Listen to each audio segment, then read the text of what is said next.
श्रीमंत आणि गरिबांमध्ये दरी तयार होते, गरिबांना वेगळा न्याय, श्रीमंतांना वेगळा। बिलकुल असं होणार नाही। मी स्वतः पोलीस आयुक्तांशी बोललो आहे। यामध्ये कुठल्याही प्रकारची लापरवाही किंबहुना काही कुणाला पाठीशी घालण्याची आवश्यकता नाही, घातलं जाणार नाही। आणि जे काही नियमानुसार कायदेशीर कठोर कारवाई जी आहे यामध्ये होताना आपल्याला दिसेल आणि ती दिसते। त्यामुळे कुठल्याही परिस्थितीमध्ये कायदा सुव्यवस्था राखण्याचं काम पोलिसांचं आहे। त्याप्रमाणे मी आयुक्तांना सूचना दिलेल्या आहेत, निर्देश दिलेले आहेत। सर, काल 5 टप्प्याचं मतदान झालं, त्यामध्ये काही ठिकाणी गैरसोय झालेली आहे लोकांची आणि कमी मतदान देखील झालेलं आहे। तुम्ही आदेश दिलेले आहेत की अशा प्रकारच्या भविष्यामध्ये होऊ नये, काय नेमके आदेश दिलेले आहेत आणि काय पुढे उपाययोजना होतील? मी स्वतःच आपले राज्याचे मुख्य सचिव यांना सूचना दिलेल्या आहेत की निवडणूक विभाग जो आहे राज्याचा, त्याला ज्या काही गाईडलाईन्स आहेत या गाईडलाईनप्रमाणे मग उन्हासाठी थोडी सावली असेल, पिण्याचं पाणी असेल, ज्येष्ठांना बसायसाठी काही खुर्चीची व्यवस्था असेल आणि ज्या रांगा लांब लांब लागल्या त्याच्यामध्ये जे काही मतदानाची प्रक्रिया जी आहे ती अधिक वेगाने होण्याची आवश्यकता असते।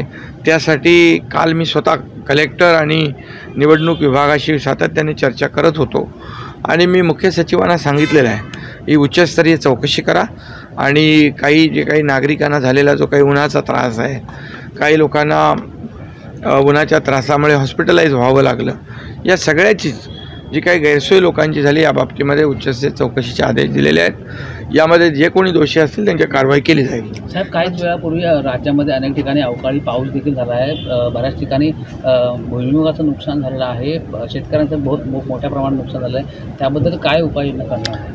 मी ऑलरेडी सगळ्या सूचना जिल्हाधिकारी, डिव्हिजनल कमिशनर आणि मुख्य सचिवांना दिलेल्या आहेत। निवडणुका आता असतातच, निवडणुका येतात जातात, परंतु शेतकऱ्याला कोणीही आम्ही वाऱ्यावर सोडणार नाही।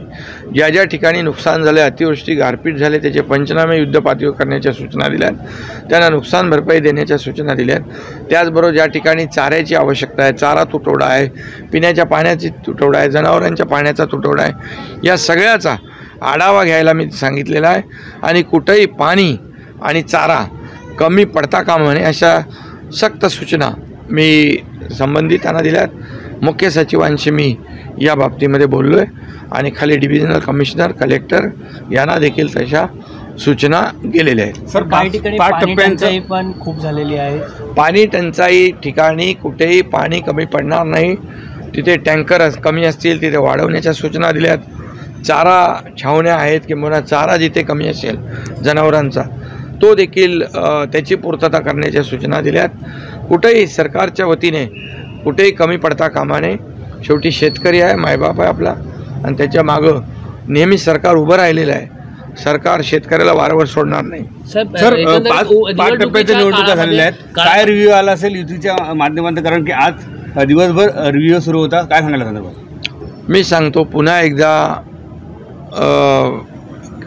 केंद्रात मोदी सरकार येईल आणि राज्यामध्ये गेल्या वेळच्यापेक्षा जास्त जागा येतील। साहेब, राज्य सरकारची संपूर्ण यंत्रणा जी आहे निवडणुकीच्या कामामध्ये व्यस्त असल्यामुळे अनेक ठिकाणी शेतकऱ्यांना जो पंचनामे आहेत या विविध गोष्टींसाठी वेळ मिळत नाही आहे। असं नाही, शेतकऱ्यांना पंचनामे असतील, कुठे चारा छावण्या कमी असतील किंवा चारा कमी असेल, पिण्याचं पाणी कमी असेल, इथे कुठंही दिरंगाई होणार नाही अशा प्रकारच्या सूचना दिलेल्या आहेत। त्यामुळे निवडणुका जरी असल्या तरीसुद्धा पंचनामे आणि हे चारा आणि पाणी कुठेही कमी पडू दिलं जाणार नाही। पोहोचो, मी आ रहा हूं। अरे हो, ठीक आहे ना, दाबू नको।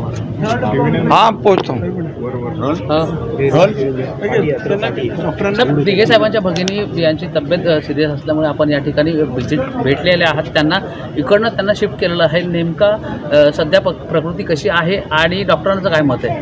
ते आनंदिगे साहेबांच्या भगिनी अरुणा गडकरी यांना पॅरालिटिक अटॅक आला आहे आणि त्यांना मी पाहायला आलो आणि नंतर डॉक्टरांशी चर्चा केल्यानंतर ज्युपिटरमध्ये शिफ्ट करण्याचा निर्णय घेतला आहे आणि त्याप्रमाणे त्यांची प्रकृती स्टेबल आहे आणि जे पुढचे जे काही उपचार आहेत ते ज्युपिटरमध्ये करण्याचा निर्णय घेतला आहे।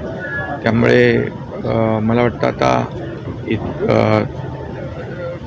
त्यांच्या प्रकृतीमध्ये चांगला हे होईल, इम्प्रूव्हमेंट होईल आणि जे ट्रीटमेंट करायची आहे ती ज्युपिटरमध्ये केली जाईल. साहेब, गेले दीड तास झाला या विषयावरती आपण डॉक्टरांशी चर्चा केली. डॉक्टरांचं काय मत आहे? नाही, मीटिंग झाली डॉक्टरांच्या बरोबर आणि ठरलं की बाबा आपण ज्युपिटरमध्ये शिफ्ट करू. तिथे सगळ्या इक्विपमेंट, सगळ्या ट्रीटमेंट्स, या सगळ्या MRI असेल, मग तिथे सगळं इन हाऊस आहे. त्यामुळे आपल्याला ट्रीटमेंटसाठी ते जादा बरं पडेल आणि त्यासाठी निर्णय घेतला आपण शिफ्टिंगचा. सर, पुण्याचं प्रकरण ABP माझा, उघडा डोळे बघा नीट.